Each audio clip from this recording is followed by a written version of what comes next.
I had no quality of life. I mean, I was tired all the time. I turned my phone on and recorded myself all night one time, and it was scary. It was completely scary. I had no idea I was snoring as loud as I was and choking, and I could hear myself choking out. Bill had actually a very severe form of sleep apnea. When it gets to be that level, your options become way more limited. It's going to be CPAP or some form of CPAP or maxillomandibular advancement surgery, which is a very drastic surgery. I was not sleeping and I was in agonizing pain. My ears hurt and my ears rang all the time. I've seen about 300 studies now that have related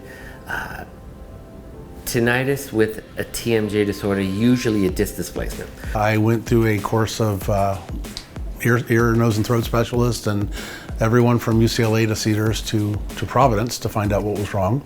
Every doctor I went to said, you just need prednisone, it's okay. Or they were going to break my jaw and try and realign it that way. CPAP intolerance is a major issue in the industry. When we look at along all levels, mild, moderate, and severe, we're seeing on average between 40 to 60% drop-off rate within a year. That is a huge failure rate, and it's not a failure of the CPAP, because the CPAP works great. It's a failure of being able to adapt to it. Sometimes when you have nasal CPAP, the air pressure can be so strong that it just blows out your mouth.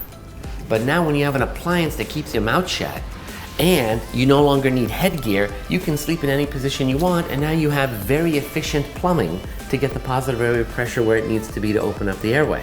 And when I put the mouthpiece that he had made for me in, literally, I'm talking like immediately, I was awake.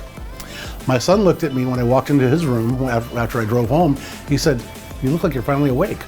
You use your jaw all the time. We swallow 2,000 to 3,000 times a day, we talk, we chew our food, and then we go home and we sleep and we clench our teeth. With tinnitus with Bill, we put him in a positioned orthotic. It allowed his joint to come back on the condyle, which is where it belongs. And now that ligament that was pulling on the malleus of the ear is no longer being pulled. If you're suffering from any jaw pain, if you have sleep apnea, certainly if you have tinnitus, come and try this, because it worked for me almost instantly.